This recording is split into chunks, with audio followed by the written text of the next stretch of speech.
नमस्कार दोस्तों, तिवारी क्लासेस में आपका स्वागत है। आज के इस वीडियो में समकालीन हिंदी कहानी की प्रमुख प्रवृत्तियों को देख लेंगे। ये टॉपिक एग्ज़ाम के पॉइंट ऑफ व्यू से काफ़ी इम्पॉर्टेंट है, तो बेटर है कि स्किप किए बिना पूरा वीडियो देखिए ताकि इससे रिलेटेड सारा कॉन्सेप्ट क्लियर हो जाए। तो इन प्रवृत्तियों को हम लोग एक एक करके देखेंगे। तो पहला जो है यह है लोकतंत्रीय व्यवस्था में आम आदमी और मध्य वर्ग। आप जानते हैं कि 1970 के दशक के आसपास या उसके बाद समकालीन कहानियों का रचना प्रारंभ हुआ है ना। तो जिन जिन टॉपिक्स पर उन्होंने कहानियाँ लिखी उन टॉपिक्स को हम लोग एक एक करके बात करेंगे। तो पहला जो ये है कि लोकतंत्रीय व्यवस्था में आम आदमी और मध्य वर्ग। तो समकालीन कहानी में आम आदमी सामाजिक समुदायों और समूहों की उत्पत्ति की अवस्थाओं पर कुछ अलग ढंग से विचार करते हुए स्त्री समाज, दलित, आदिवासी तथा हाशिए के अन्य समाज के अनगिनत सवालों से टकराते हुए पूंजीवादी सभ्यता में वस्तु बनते जा रहे मनुष्य की विडंबनापूर्ण जिंदगी के यथार्थ को उजागर करते हुए भीष्म साहनी की कहानी झूमर, चित्रा मुदगल की कहानी ब्लेड, देवेंद्र की कहानी क्षमा करो हे वत्स, उदय प्रकाश की कहानी पाल मोंगरा का स्कूटर,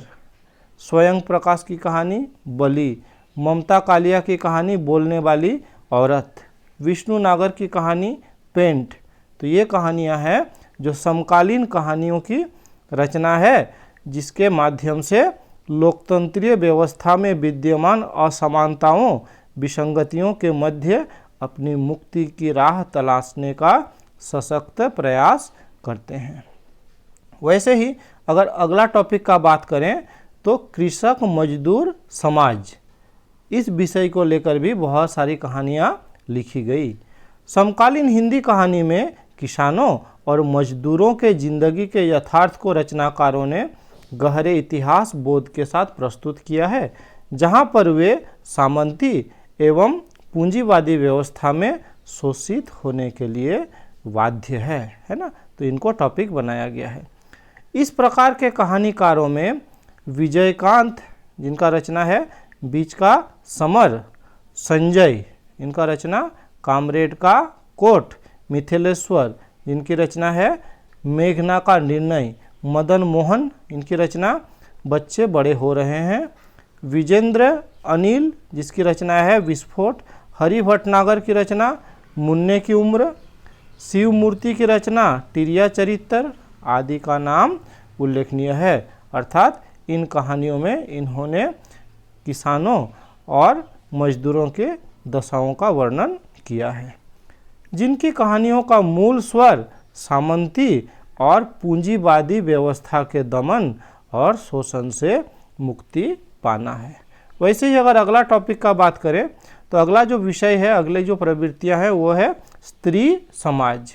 तो इस समय सन 1970 के बाद की जो समकालीन कहानियों में विचार तथा रचना के क्षेत्र में स्त्री समाज की अत्यधिक उपस्थिति महत्वपूर्ण विषय बनी है। अर्थात इन्हें बहुत अधिक स्थान मिला,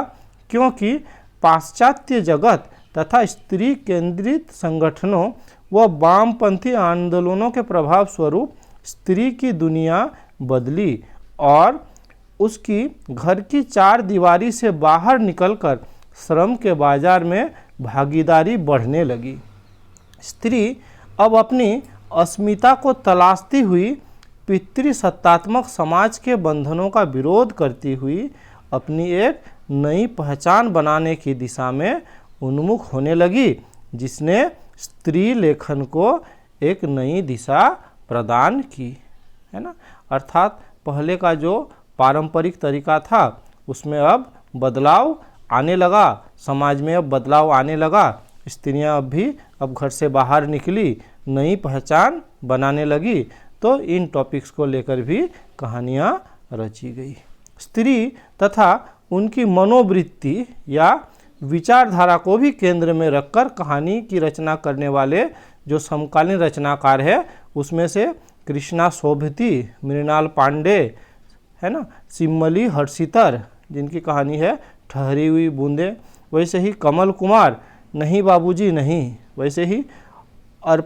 अर्चना वर्मा की रचना जो है जोकर, दूधनाथ सिंह है ना, अज्ञेय हैं, शैलेश मटियानी हैं, अमृतलाल नागर है ना, संजीव तथा शिव मूर्ति, इन कहानीकारों का नाम उल्लेखनीय है जिन्होंने स्त्रियों के मनोवृत्तियों को आधार बनाते हुए कहानियों की रचना की।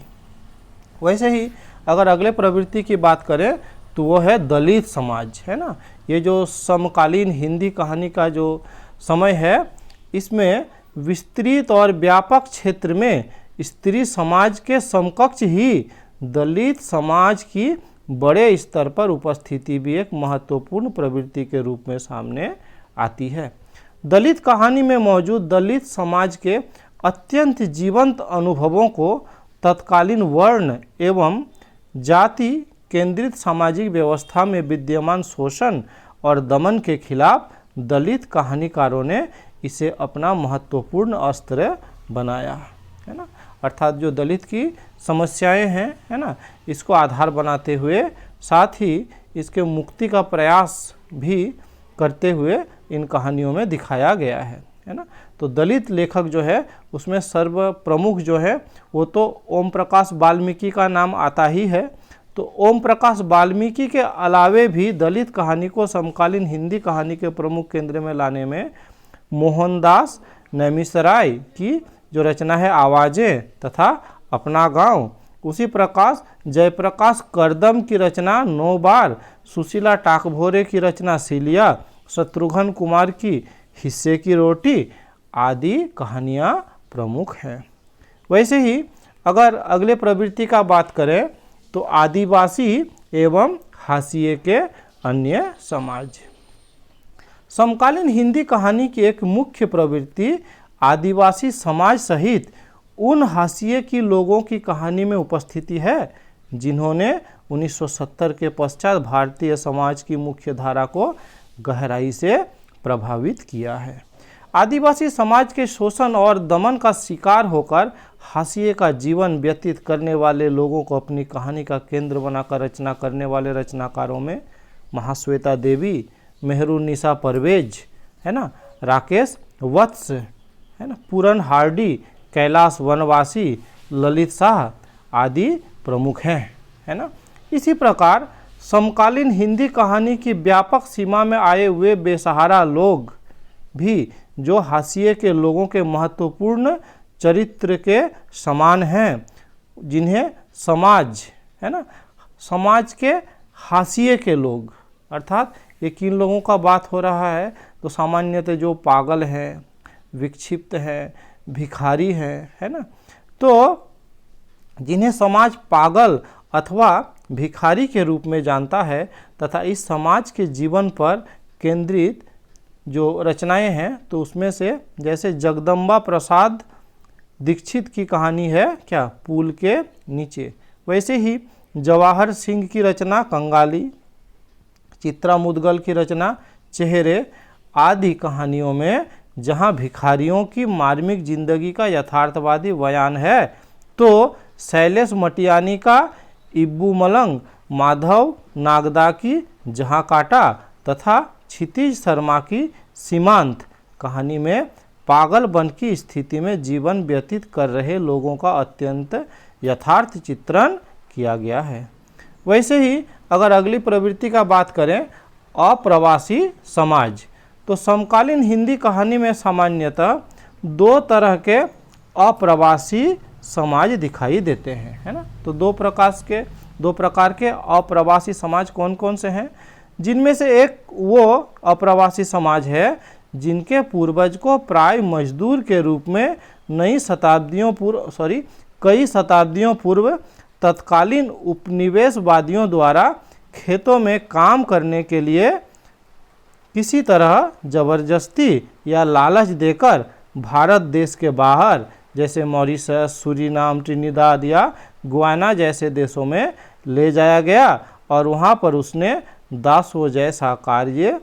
क्या कराया गया उन लोगों से, है ना। वैसे ही दूसरे प्रकार के अगर प्रवासी समाज का बात किया जाए तो वो समाज है जो बेहतर ज़िंदगी की तलाश में मुख्यतः आज़ादी के बाद अपने देश से बाहर काम करने के लिए गया था और वहाँ जाकर एक बेहतर ज़िंदगी की आशा लिए हुए वहीं बस गया और वापस नहीं लौट पाया। तो इस तरह से दो प्रकार के प्रवासी समाज का बात हो रहा है। इनमें से जो पहले प्रकार के अप्रवासी लोगों के समान ही दूसरे तरह के लोगों ने भी प्रवास के दौरान, है ना, पहले प्रकार के जो लोग हैं उनको तो दासों वाला ज़िंदगी बिताना पड़ता है, तो उनकी स्थिति तो काफ़ी दयनीय है ही। दूसरे प्रकार के भी लोग जो हैं वे भी क्या करते हैं, वहाँ विदेश में एक प्रकार के अकेलेपन या बाहरी होने की जो पीड़ा अथवा दंश झेल रहे हैं उसे लेखन के जरिए विभिन्न प्रकार से व्यक्त करने वाले कहानीकारों में प्रेमलता वर्मा, है ना, एक स्विस डॉक्टर की मौत, ये उनकी रचना है। वैसे ही लक्ष्मीधर मालवीय की रचना छुट्टी का दिन, कृष्ण बिहारी की रचना जड़ों से कटने पर, उषा प्रियंवदा की रचना शून्य, उमेश अग्निहोत्री की रचना happy new year, Tejendra Sharma की रचना अभिशप्त और सत्येंद्र श्रीवास्तव की रचना एक निरर्थक दिन की कथा, अमित जोशी की रचना वीजा। तो इस तरह से ये क्या है, इन टॉपिक्स को केंद्र में रखकर कहानियों की रचना किए, जिन्होंने सामान्यतः प्रवासी जीवन के अनुभव, विचार और उनके अकेलेपन आदि की त्रासदी के साथ ही भारतीय संस्कृति के समानांतर विकसित होने वाली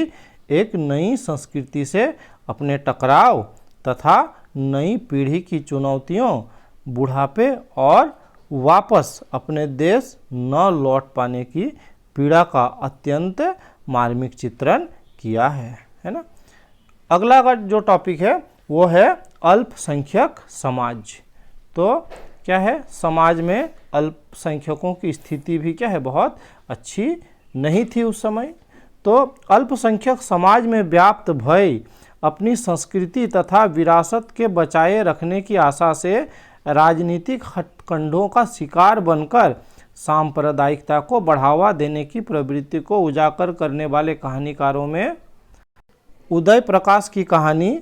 और अंत में प्रार्थना तथा शिवमूर्ति की कहानी त्रिशूल, अवधेश प्रीत की बसारत मंजिल के साथ ही अरुण प्रकाश की कहानी भैया एक्सप्रेस, स्वयं प्रकाश की कहानी पार्टीशन, है ना, ये प्रमुख कहानियाँ हैं जो अल्पसंख्यक के दर्द को बयां करता है ना। और अंतिम प्रवृत्ति जो क्या है, भूमंडलीकरण, बाजारवाद और नई सदी का भारतीय समाज, है ना, इसे भी क्या है, इसका टॉपिक बनाया गया और इस बारे में भी रचना की गई। तो 20वीं सदी के अंतिम दशकों में उदारीकरण और भूमंडलीकरण ने समकालीन समाज को अत्यंत गहराई के साथ प्रभावित किया तथा इसी प्रश्न से संबंधित मुद्दों को रचनाकारों ने अत्यधिक गंभीरता के साथ अपनी अनेक रचनाओं में उठाया है। जैसे कि उदय प्रकाश की रचना बच्चे गवाह नहीं हो सकते, पंकज बिष्ट की रचना पाल गोमरा का स्कूटर आदि कहानियाँ समकालीन समय में भूमंडलीकरण के वित्तीय बाजार आदि द्वारा निर्मित रिश्तों में अपनी विलासिता हेतु सामान खरीदने और उसे फिर EMI के माध्यम से एक निर्धारित अवधि तक चुकाने की द्वंद्वात्मक स्थिति का अत्यंत मार्मिक चित्रण करती है। वैसे ही प्रेम कुमार मणि की खोज तथा हरि भटनागर की कहानी सगीर और उसकी बस्ती के लोग, राजकुमार राकेश की अदृश्य अवतार और भटकती आत्माएं जैसी कहानियाँ इस सदी के पहले दशक में स्थापित होने वाले भूमंडलीकृत व्यापार और बड़े बड़े व्यावसायिक मॉलों की चकाचौंध की पृष्ठभूमि में गरीब लोगों की धीरे धीरे खत्म होती जा रही जिंदगी के वास्तविक यथार्थ को अत्यंत संजीदगी के साथ उठाती है। इसमें भूमंडलीकरण एवं बाजारवाद के प्रभाव स्वरूप निर्मित होने वाली नई सदी के भारतीय समाज के यथार्थ को आसानी से देखा और पहचाना जा सकता है। तो इस प्रकार आज के इस वीडियो में इतना ही। बहुत जल्द एक नए वीडियो के साथ आप लोगों के सामने आएंगे। इस वीडियो में मेरे साथ बने रहने के लिए बहुत बहुत धन्यवाद।